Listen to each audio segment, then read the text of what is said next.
Vamos a hablar con el doctor Carlos Pressman, médico clínico gerontólogo, sobre la desazón, el desamparo, la situación de los viejos ante ahora este trámite, tantos otros que ha habido en otras oportunidades, que los excluye de los medicamentos, pero que también los marca excluidos de todo, de la tecnología, de la dificultad para poder hacer esto. Hola Carlos, ¿cómo te va? Buen día. Buen día. Que no pensé que íbamos a hacer... Ay, me escucho dos veces. A ver. El retorno. Sí, no sé, ahí vemos si podemos acomodar el retorno. A ver, ahora se fue. Ahí se fue. ¿No Mejoró pensaste bastante, digamos, que íbamos a entrar en ese aspecto que no es mensurable? ¿Se entiende? Porque, Sí. por ejemplo, no se le otorgan los medicamentos a los que ganan más de 380.000 pesos. Entonces uno puede saber quiénes se van a ver perjudicados, porque la línea de corte es 400.000. Si uno tuviera una sensibilidad diferente, diría no, que los gratuitos sean aquellos que ganen 1 millón o 1,5 millones. Uno puede medirlo eso. O puede medir también cuántos pacientes se van a descompensar porque abandonaron la medicación, o puede medir también aquellos que tienen doble cobertura, ¿no? Que tienen el PAMI y otra obra social u otra prepaga. Pero lo que planteaste vos al principio, Laura, no se puede medir, que es el desánimo, el desamparo, la intemperie afectiva, social, política a la que se ven arrojados los adultos mayores. Y que ese es el verdadero causal de enfermedad. Por eso me parece una forma muy interesante de comenzar esta charla, con los verdaderos, la causa de las causas, o sea, los orígenes distales de por qué nos enfermamos, que son por causas que no podemos medir. Ahora, esto lo sabemos, Carlos. Bueno, vos sos especialista en el tema, pero hace tanto que lo venimos hablando, hace tanto que lo venimos exponiendo.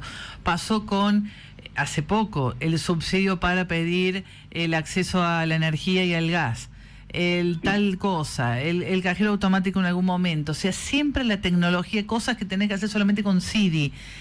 Un mundo pensado para algunos, o lo haces desde Narnia, desde algún escritorio. Hay cierto desprecio por quienes no están en ciertas élites tecnológicas, académicas o económicas. También hay mucho de desconocimiento de ciertos aspectos de la realidad. No se ama lo que no se conoce, digamos, ¿no? Si uno no anda por determinados barrios, no puede comprender qué pasa en esos lugares, o tiene contacto con determinados individuos de distintas clases sociales, sectores, lenguajes, etcétera. Lo que llama la atención, y también quizás sea preocupante, son que tras del objetivo de lo económico, porque sin duda acá hay una raíz económica por la cual, con un fin noble, porque uno comparte que las instituciones deben ser eficientes, las instituciones tienen que ser honestas, la responsabilidad de quienes administran la salud de los grupos frágiles humanos, como pueden ser los adultos mayores, tienen que tener cierta expertise e idoneidad. Sé que pasen estas cosas, desnudan al menos dos posibilidades. Una, que prima lo económico por sobre lo sanitario, que conlleva esto cierta insensibilidad humana, y por otro lado, cierta ineptitud de la gestión, porque esta medida que se intenta aplicar, ojalá que no suceda, de restringir medicamentos que son esenciales en la gratuidad a los sectores que no son ricos, se va a traducir en mayor número de internaciones. ¿Por qué? Porque si uno abandona el tratamiento para la insuficiencia cardíaca, hoy en el mundo, la mayoría de los adultos mayores internados por descompensación de esta patología que es muy frecuente, como es la insuficiencia cardíaca, es por abandono de la medicación. Esta medida ya está demostrado que es antieconómica, porque lo que te ahorraste en no darle el medicamento lo terminas gastando en la clínica y sanatorio para atenderlo. Y Carlos, ¿cómo andás? Rolo Pedrotti te saluda. ¡Ay, qué lindo escucharte, Rolo! Un abrazo enorme en nombre de tu suegra. Bueno, le mando. Me imagino. Escúchame, Carlos, pero yo sé que vos sos un médico, un gerontólogo que sigue al paciente, que lo escucha quizás de manera diferente que una consulta lógica o rápida en otro lado. Ahora, ¿cómo repercute esto en la salud? Y no me refiero al kit de medicamentos. Supongamos que esto se revisa, supongamos que cambie, pero ¿cómo repercute esto de estar siempre en el ojo de la tormenta para el viejo, para el adulto mayor? Siempre estar, y bueno, yo pasé el trámite, tengo que hacer esto, yo me tengo que ayudar a mi hijo para hacer lo otro, tengo que ir a cobrar la jubilación, siempre estar ahí, ¿viste? Como en el ojo de la tormenta. Bien. Hay un lugar en la sociedad al cual ubicamos los adultos mayores, ¿está bien? Sí. Esto se denomina viejismo o gerontofobia, ¿no? Que se construye esa cultura desde la escuela, cuando te ponen un 2, decir la vieja de matemática, y capaz tiene 30 años, o se pone el semáforo en verde y no arranca, la vieja tal cosa, o el mismo presidente cuando dice viejos meados, vos construís una cultura de discriminación del adulto mayor. Esto desde el punto de vista social. Hay que tener en claro que la longevidad siempre es un éxito colectivo. O sea, no se llega viejo solo, se llega conviviendo con un entorno que es inclusivo para los adultos mayores. Eso como concepto global. Y yendo a la pregunta puntual tuya, hay 2 factores que determinan la causa de enfermedad de la gran mayoría de las enfermedades, que son la soledad y el miedo. O para hablar más precisamente, la percepción de soledad y el miedo. Esos son los 2 núcleos afectivos que no se pueden medir como medimos la glucosa, el colesterol o la presión arterial, y que causan enfermedad. Causan depresión, causan hipertensión, causan cambios en los hábitos alimenticios, obesidad, diabetes, enfermedad cardiovascular y accidentes cerebrovasculares. Ese es el nudo del problema. Si la obra social, llámese PAMI, o cualquier medida del Estado que perjudica a los adultos mayores, perjudica a los jubilados, de hacer la remuneración, lo que fuere, la accesibilidad al transporte, la recreación, cualquier medida del Estado que perjudica a los jubilados, dispara el miedo, la seguridad dispara el miedo y la percepción de soledad. Esos 2 elementos son los que se ponen en juego con este tipo de situaciones que llegan a cosas extremas, que hoy, si es cierta la información de que se intentó quemar un jubilado frente a la sede del PAMI. Eso pasó. ¿Cuál es el límite como sociedad? ¿Dónde está nuestro umbral de sensibilidad? ¿Qué debiera suceder para que todos tengamos esta charla que estamos teniendo nosotros ahora? Que hagamos una pausa en el vértigo en el cual estamos todos para sobrevivir y decir, che, un cordobés un poquito más grande que yo se quiso quemar al frente del PAMI. ¿Cuál es el umbral de indiferencia que estamos dispuestos a tolerar? A mí realmente invitaría a los oyentes a que pensemos en esto, ¿no? ¿Cuál es el límite? ¿No? Tiene que pasarnos a nosotros en carne propia para poder sentir el dolor ajeno. Eso yo creo que es el nudo del problema en una situación que no me quiero meter en otros aspectos que no me competen, pero hay una fuerte crisis de representatividad, digamos, ¿no? Porque voy a decir, estamos como medio a la intemperie sanitaria y a la intemperie política, digamos. Y de pocas voces. Esto tiene sus consecuencias. Carlos, esto porque hay otros sectores que se expresan, que copan la calle, que hacen una manifestación, que tienen las herramientas dentro de la democracia para hacer sentir su descontento. Claro. Los viejos quedan en esto que decís vos, ¿no? Una intemperie absoluta.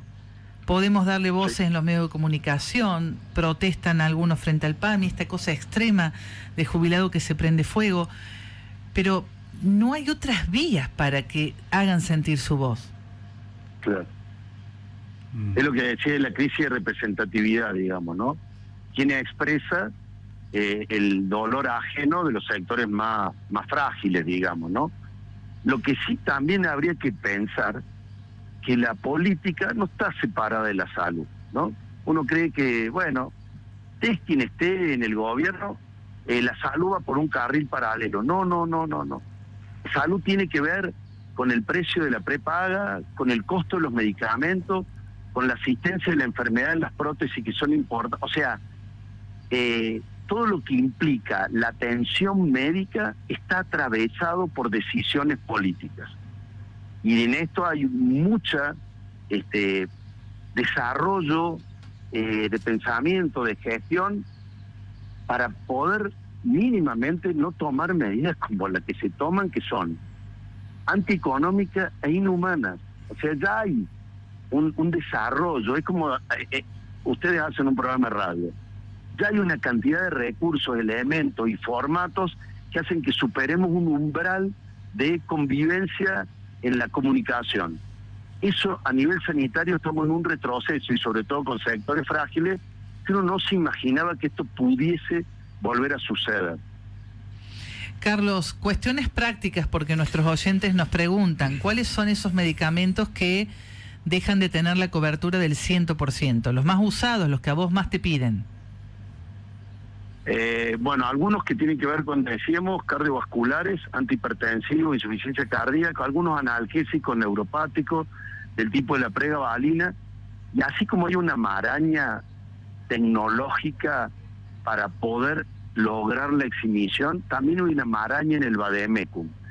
Vademecum quiere decir el listado de drogas. Y este es el secreto o la caja de 7 llaves a las que nadie se le atreve a ingresar. 2 minutos, Laura. Sí. Ya hay en el mundo un gran acuerdo de cuáles son los medicamentos esenciales que deben utilizar los adultos mayores. Y sin embargo, por décadas, nunca el PAMI pudo acordar un vademecum de drogas gratuitas de bajo costo y de alta eficacia. ¿Por qué? Y porque está la rentabilidad de los laboratorios de por medio. Hoy el PAMI gasta la mayor parte de su presupuesto en pagarle a la industria farmacéutica.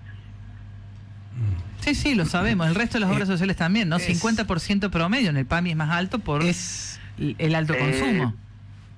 Algunas obras sociales menos del 50%. Pero digamos, entre medicamentos y prótesis se le va la mayor parte del presupuesto. Y en ese sector de altísima concentración de poder y economía, no se ha podido lograr, porque con la cantidad de recursos que dispone el PAMI se le podría dar los medicamentos esenciales de manera gratuita. Ahora, a la ¿por totalidad. qué no le ponen el cascabel al gato? Eso te iba a preguntar, porque es la discusión del momento. A ver, Cristina habló de regulación, en su gobierno no la hizo, pero se hablaba antes de traer los medicamentos de afuera, habilitar algunas provincias. Son intocables los laboratorios. Claro.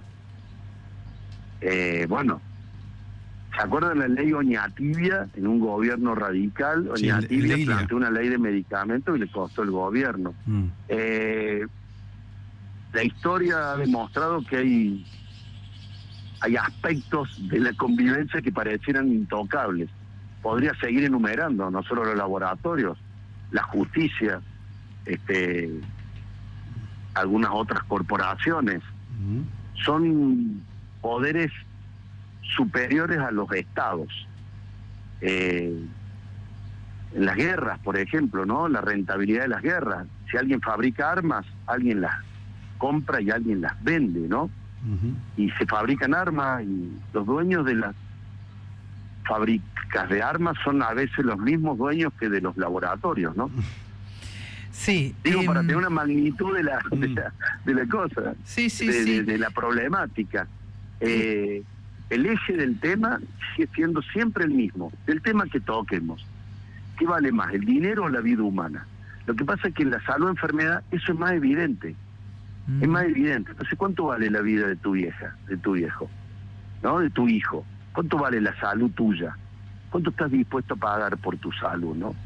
Y en un modelo donde conviven sector público, sector privado, los sanatorios, las clínicas, el sector de obras sociales, en esa complejidad de sistema de financiación, ¿cómo podemos hacer primar en los contextos de convivencia y de sustentabilidad para que quienes ejercemos en el ámbito de la salud o enfermedad podamos hacerlo dignamente y quienes requieren nuestros servicios los puedan obtener y accedan a los medicamentos, que es el tema que hoy nos convoca.